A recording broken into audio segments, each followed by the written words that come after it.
यहाँ आज राजीव गांधी जयंती के उपलक्ष्य में उपस्थित मेरे सभी सम्मानित बुजुर्गों, छायाकार बंधुओं, पत्रकार साथियों, मैं सभी का यहाँ पहुँचने पर आभार व्यक्त करता हूँ और स्वागत भी करता हूँ। आज जो कार्यक्रम किया जा रहा है, इसका जो नाम दिया है वो है युवा मिलन कार्यक्रम एवं पौधारोपण, और उपलक्ष्य है राजीव गांधी जी की 80वीं जयंती।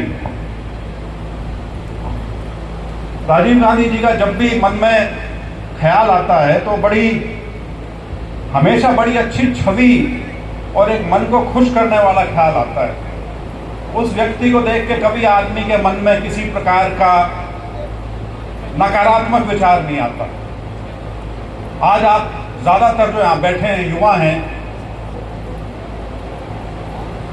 बहुत से शायद उस समय रहे भी ना हो जब वो दुनिया से चले गए थे, जब 1991 में उनकी हत्या कर दी गई थी। मैं 2-3 चीजों का जिक्र करूंगा।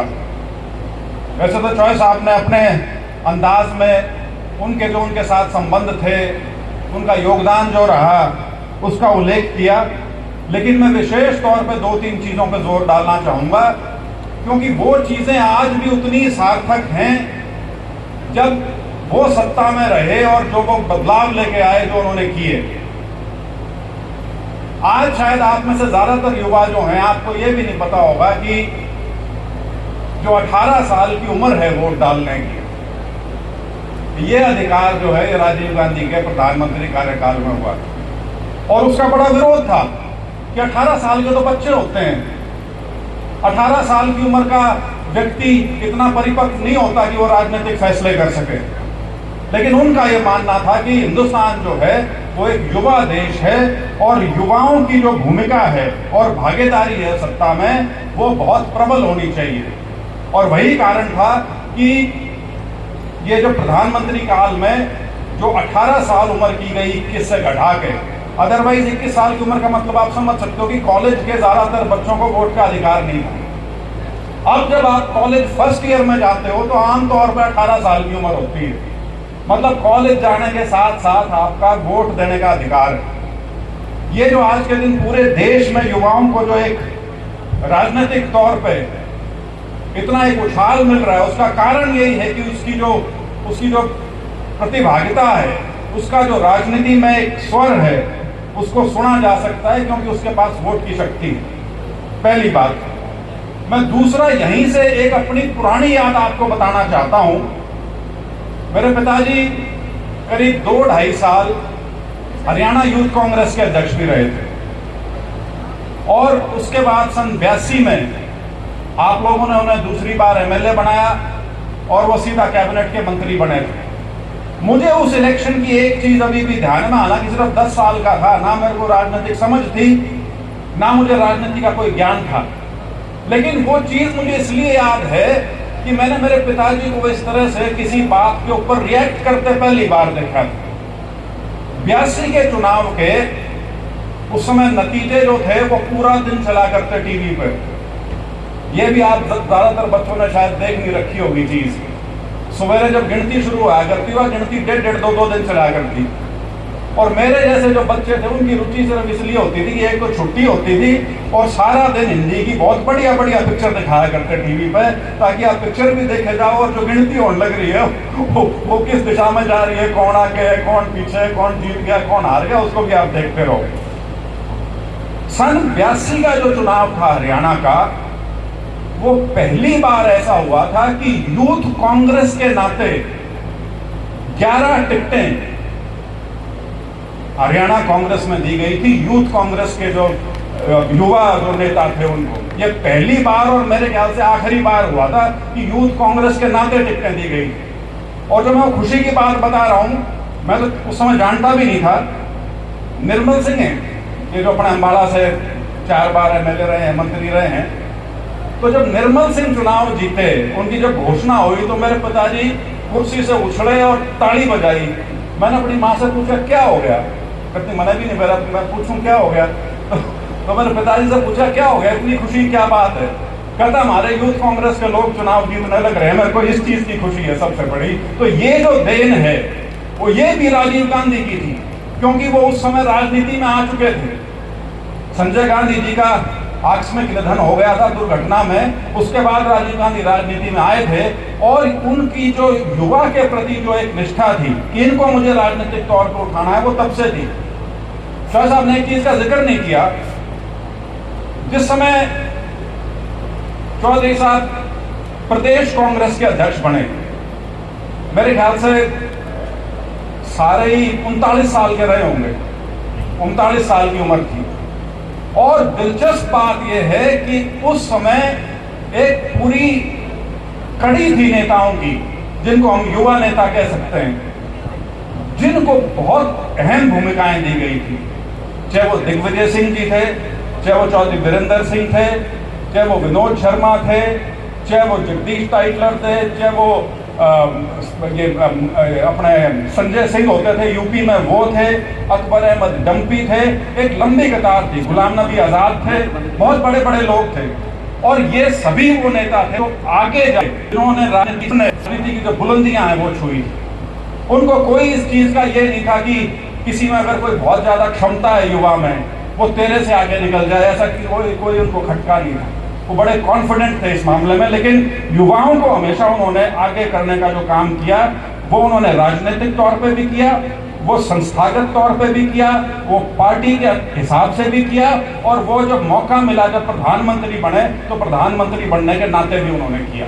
तो इस तरह का उनका एक जो युवाओं के प्रति जो योगदान है वो रहा है, जिसको शायद कुछ लोग भूल गए। और दूसरी बात उसके साथ जोड़ के एक और बताता हूं आज आपको। जब से सरपंच इस बार बने हैं, पंचायतें बनी हैं, तब से एजिटेशन पे थे। पंचायती राज में ये इतना आकर्षण कहां से आया? सरपंच तो पहले भी बहुत बना करते, पंचायतें पहले भी बनती थी, लेकिन पंचायती राज व्यवस्था की जो स्थापना है उसकी सारी रूपरेखा जो है वो राजीव गांधी के कार्यकाल में तैयार हुई थी। दुर्भाग्यवश उनका निधन हो गया था। उसके बाद जो सरकारें आई उन्होंने 2 साल कुछ किया नहीं था। तो फिर दोबारा जब कांग्रेस की सरकार 91 में बनी थी नरसिम्हा राव जी के टाइम में, उस समय फिर वो सारी रूपरेखा और वो सारी स्कीम जो पंचायती राज व्यवस्थाओं की बनाई गई थी, पंचायती राज संस्थाओं की बनाई गई थी, उसको व्यवस्थित तौर पे कानूनी जामा पहना के और संविधान में डालने का काम जो था वो उन्हीं राजीव गांधी की देन है, जिसकी वजह से आज हमारी सारी पंचायत की व्यवस्था, और पंचायत व्यवस्था से मतलब सिर्फ पंचायत नहीं है, इसमें जिला परिषद भी है, इसमें ब्लॉक समिति भी है, और फिर उसके बाद पंचायती भी सारा सिस्टम है। तो ये भी देन जो है राजीव गांधी की। उनको हम याद कई बार क्या करते हैं, क्योंकि सोशल मीडिया के जमाने में लोगों को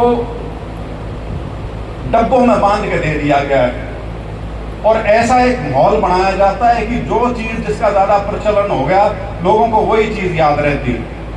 लोग भूल जाते हैं कि ये जो देशभक्ति और राष्ट्रवाद का जो जामा पहने घूमते हैं, इनका ना तो आजादी की लड़ाई में योगदान था, ना इनका कोई बलिदान का इतिहास है। और ये कहते हैं कि परिवारवाद, ये वो परिवार है जिसने इस देश के लिए एक प्रधानमंत्री और एक भूतपूर्व प्रधानमंत्री का बलिदान दे रखा है।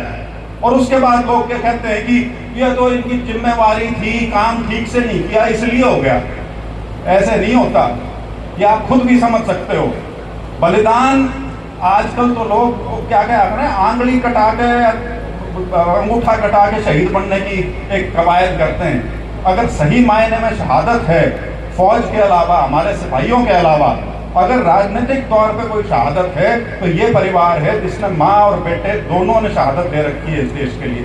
ये चीजें याद करना बहुत जरूरी है, क्योंकि पिछले खास तौर पे 10 साल में एक जो माहौल बनाया गया, जिस प्रकार से गांधी नेहरू परिवार को के ऊपर लांछन लगाने का काम किया गया, जिस प्रकार से उनकी भूमिका को, उनका देश को बनाने में और बढ़ाने में जो योगदान है उसको कम करके उसको खत्म करने का एक प्रयास जो किया गया है, इसलिए बहुत जरूरी है कि खासतौर पर जो युवा वर्ग है उसको इन बातों का पता हो कि क्या योगदान रहा है, क्या लोगों की भूमिका रही है हमारे देश के उत्थान में।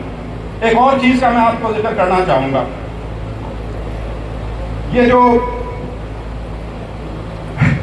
मेरे पिताजी ने अभी जिक्र किया यहाँ पे कि चुनाव आने वाले हैं, इसके अंदर हमको अपना भाईचारा बना के रखना है।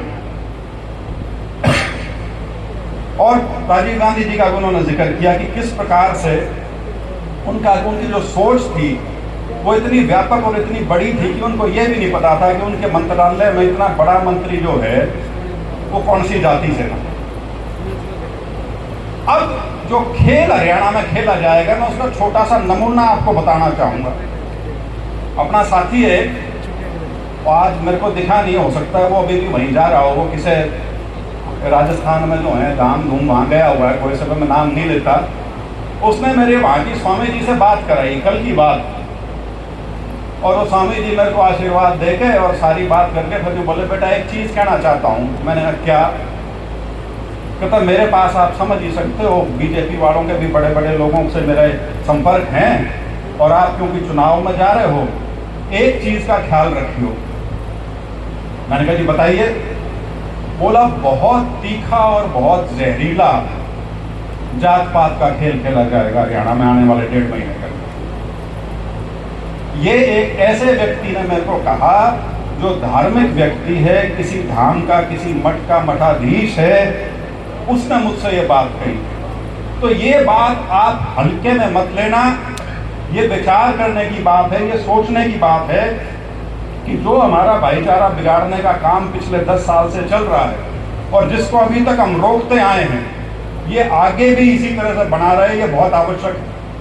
आपको याद हो अभी 1.5 साल पहले नूह में सांप्रदायिक हिंसा फैलाने की कोशिश की गई। बहुत बहुत तीखा प्रयास था वो, बहुत बड़ी साजिश थी वो कि किसी तरह से हरियाणा को जला दिया जाए धर्म की आग में।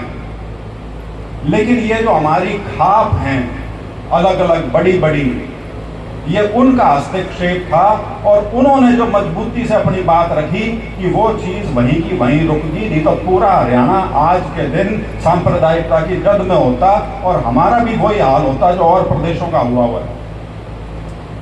जिक्र किया गया कि नफरत और जहर छोड़ने का काम, मैं अपना आपको उदाहरण दूंगा छोटा सा। ये सारे पत्रकार भाई यहाँ बैठे हैं, मैं पिछले 6-7 साल से जो ये बड़े चैनल है ना टीवी के, मैंने इनकी खबर देखनी छोड़ रखी, क्योंकि उस खबर को यदि आप देखोगे ना, अगर आप साधारण व्यक्ति भी हो, स्वस्थ हो, आप 6 महीने देख लो, आपका ब्लड प्रेशर ना हो जाए, मेरा नाम बदल देना।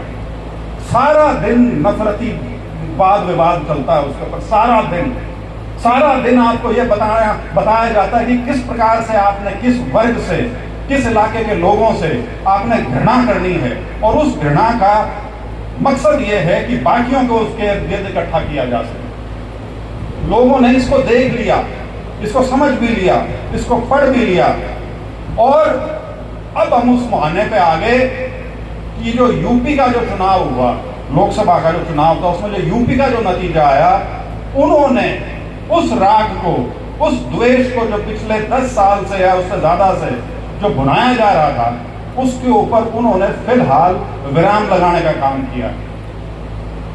तो भाई जहां असली धार्मिक उन्माद था जब उनके समझ में आ गई, तो हमारा तो फिर भी बड़ा भाईचारे वाला स्टेट रहा है। कम से कम यहाँ के समाज को ना पीड़न दियो, इसने संभाल कर रखियो, और ये सारी की सारी जिम्मेवारी आपकी और हमारी है। कोई बाहर वाला आके ना समझाएगा ना बचाएगा, ये अपना घर की जो रखवाली है वो हमको खुद करनी पड़ेगी। और मैं ये बात इसीलिए 3-4 बार लगातार बोल रहा हूँ कि यही चलेगा अगले 1.5 महीने में। अगले 1.5 महीने में और कुछ नहीं है कहने के लिए, वो 10 साल की उपलब्धियां कुछ नहीं है बताने के लिए, क्योंकि जो चीजें वो बिल्कुल सख्ती के साथ लागू कर रहे थे, उनके ऊपर तो सब पे पीछे हट गया। वो कल तक जिनको ये कहते थे कि हमारा तो प्रशासन करने का ढंग ये है, उन सब पे पीछे हट चुके हैं। तो इन चीजों को आप जरा बिल्कुल अपने ध्यान में रखें। और मैं अंत में खत्म इतना कहकर करना चाहूंगा कि 18 जून से उचाना हल्के के हर गांव में मेरे जाने का मुझे अवसर मिला, मेरा सौभाग्य हुआ। 4-5 गांव बचे हैं, और जिस प्रकार से लोगों का प्यार और आशीर्वाद मुझे मिला है, मुझे फिर भी समझ में नहीं आती कि हमारे ही साथी एक छोटी सी चीज पूछ बैठते हैं कि टिकट तो मिल जाएगी है। देखो ये चीज ये बताती है कि आप अपने आप को भी कमजोर मानते हो और हमको भी कमजोर मानते हो। ये कमजोरी का अंदेशा है और इसीलिए उचाणे को बाहर वालों ने यह समझ रखा है कि यो एरिया है जहां पर जाकर लोगों को पटाया जा सकता है, बेवकूफ बनाया जा सकता है, झूठ बोल के बरगड़ाया जा सकता है। आप खुद सोच के देखिए कि सन 77 से आज तक आप की जो मजबूती रही है, जिसकी वजह से उचाणा हल्के का नाम इतना बड़ा है, जिसकी वजह से यहां पूर्व मुख्यमंत्री आगे चुनाव लड़ते हैं सिर्फ इस मंशा के साथ कि वीरेंद्र सिंह को रोक लो, और हम उनका समर्थन कर देते हैं। सोच के देखना, ये बात मैं 36 बार बोल चुका हूं, जो है साहब 100 बार कह चुके होंगे, लेकिन फिर भी कई बातें बार बार दोहरानी पड़ती हैं क्योंकि हम समझना नहीं चाहते। हम घूम फिर के कहाँ जाते हैं, मेरी बदली नहीं हुई, मेरा यो डीसी रेट पे नहीं लग गया, मेरा यो पक्का नहीं लग गया। ये रोना इसलिए रोया जाता है क्योंकि पूरी सत्ता भोगे नहीं रखी। पूरी सत्ता होती क्या है, वहां तक पहुंचे नहीं, दरवाजे पे पहुंचते हैं वहां से उल्टे चलते हैं। सोचने की बात है। राजनीतिक सत्ता का केंद्र 3 जगह क्यों बन के रहेगी? हिसार वाला इलाका कह लो, हिसार सिरसा का, एक भिवानी वाला हो गया और एक रोहतक का हो गया, और सारा सियासी दंगल मचता है यहां पे। क्यों? क्योंकि वो अपने इलाके संभाल के रखते हैं। आपका लागे या जमीन ऐसी है इस पर की बतौड़ चलाया जा सका, आ जाओ सारे, और आते हैं और हम पूरी फसल भर भर के दे उनने। हालांकि इस बार तो मार पड़ रही है यहाँ बहुत बुरी। गतौली तक बारिश की बहुत कसूती, 4 घंटे में बरसन लग रहा था, गतौली के बाद एकदम से बादल भी छट गए एक बूंद। तो भैया ये चीज थोड़ी समझो, आपके हल्के की महत्ता राजनीति में बहुत ज्यादा है, और वो ज्यादा क्यों है वो भी आपको पता है। और उसके बावजूद भी हम यदि उस चीज को नहीं समझेंगे, अपनी खुद की शक्ति को नहीं समझेंगे, और हम जो हमारी छोटी छोटी नाराजगियां हैं, जो निजी कारण हैं, उनकी वजह से बड़ी राजनीतिक तस्वीर जो है उसको यदि हम नहीं समझेंगे तो कभी भी हम उस तस्वीर का प्रमुख चेहरा नहीं बन पाएंगे। क्या ये जो बाकी जो आप आज के दिन जो घूम रहे हैं, इनकी मार कहां तक है? इनकी मार किसी बड़े नेता का राग अलापने तक है, किसी का स्तुतिगान करने तक है, ताकि किसी प्रकार से एमएलए बनने का एक बार जुगाड़ बन जाए। बस कोई सोच नहीं है, कोई बड़ा विचार नहीं है, कोई बड़ी राजनीतिक महत्वाकांक्षा भी नहीं है। सिर्फ एक स्तर पे रहने के लिए उस स्तर तक पहुंचने की मार है, उससे ज्यादा की नहीं। और आपका हल्के का दर्जा इतना है कि हरियाणा में वो क्या क्या करें पत्रकार बंधु, हॉट सीट जब भी हो, उचाणे का नाम पहली 3-4 सीटों में हमेशा होता है कि कोई लड़ रहा हो। तो ये जो हमारी राजनीतिक शक्ति है, इसको हमें ना सिर्फ समझना है, इसको आगे बढ़ाना है। और आने वाला जो चुनाव है वो एक बार दोबारा हमको इस चीज का मौका देगा कि हम क्या अपनी शक्ति को पहचान के उसे और मजबूत करके आगे बढ़ाएंगे, या हम जीरो से शुरुआत करना चाहते हैं। क्योंकि जीरो से हुआ करे शुरुआत जब करनी हो तो जीरो पे जाने के बाद, लेकिन सांप सीढ़ी का खेल देखा है ना आपने? सांप सीढ़ी में 0 से 100 तक पहुंचने में बहुत टाइम लगा, धीरे धीरे धीरे धीरे, और वहां भी पता नहीं कहाँ किस लेवल पे कोई सांप मारे डंक और आप शुरुआत में आ जाओ। तो कृपया करके हमें उन चीज़ों से सावधान रहना है। और ये जो नारे यहाँ पे दिए जाते हैं अजीब अजीब तरह के, कभी ध्यान दे के देखना, कभी भ्रष्टाचार का आरोप नहीं लगाते आपके ऊपर वो, कभी इस चीज का आरोप नहीं लगाते वो कि इन्होंने कोई ज्यादती कर दी, कभी इस चीज का आरोप नहीं लगाते कि इन्होंने बंटवारे की राजनीति करके इस हल्के में राजनीति करी। जब कुछ नहीं सूझा तो परिवारवाद, यो एक नया सिलसिला चला रखा है। मैं IAS का अफसर बना हूं यार, देश में मेरा 9वां रैंक आ रहा था, ना मेरे बापू की वजह से मिला, ना मेरे दादा की वजह से मिला, वहां छोड़ के मैं आ रहा हूं तारे बीच में, और फिर भी आप लोगों को परिवारवाद की बात अच्छी लगनी शुरू हो जाती है। बड़ी अच्छी बात। मेरे को तो एक, मैं व्हाट्सएप पे एक दिन देख रहा था, एक नेता है, नाम नहीं लेता, उनसे किसी ने पूछा कि ये इतना पढ़ा लिखा आ रहा है, तो उन्होंने कहा ना हमको पढ़ा लिखा नहीं, हमको तो कड़ा हुआ चाहिए।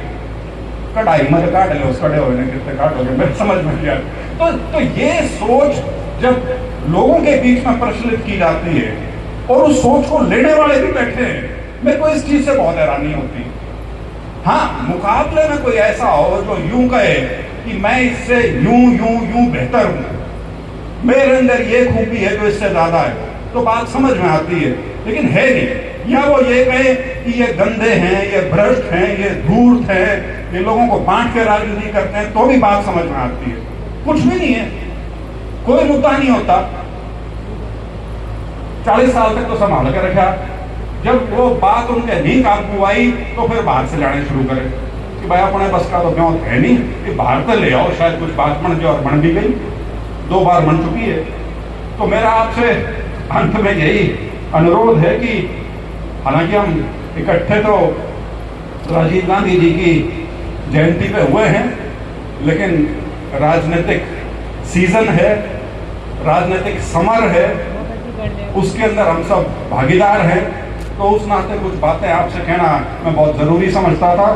एक बार पुनः आप सब यहाँ आए, आपका धन्यवाद। और विशेष तौर पे जितने भी युवा साथी हमारे साथ जुड़े हैं, चाहे पुराने हैं चाहे नए हैं, पुरानों में भी परिवारवाद वाले हैं, जिनकी तीसरी पीढ़ी या चौथी पीढ़ी साथ लगी हुई है, चाहे वो उस नाते हैं, चाहे बहुत से नए युवा साथी ऐसे हैं वो भी परिवारवादी इस हिसाब से कि उनने भी 3 पीढ़ी तक मारी कदे वोट नहीं दे रखी, ऐसे साथी भी जुड़े हैं। तो आप सबका बहुत बहुत आभार, और इसी उम्मीद के साथ कि आने वाला जो 1.5 महीना है, सिर्फ 1.5 महीना ही बचा है, 1 तारीख को तो चुनाव हो जाएगा, वो हमें बड़ी मजबूती के साथ इकट्ठे होकर और किसी भी प्रकार के भ्रामिक प्रचार में ना फंसकर ये शिद्दत के साथ आगे चुनाव लड़ना है। और मुझे कोई शक नहीं है कि बहुत भारी जीत कांग्रेस पार्टी की ना सिर्फ उचाना से या जींद जिले से, बल्कि पूरे हरियाणा में एक बहुत भारी जीत हमें मिलने वाली है। तो इन्हीं शब्दों के साथ मैं आपका बहुत बहुत धन्यवादी हूँ। जय हिंद।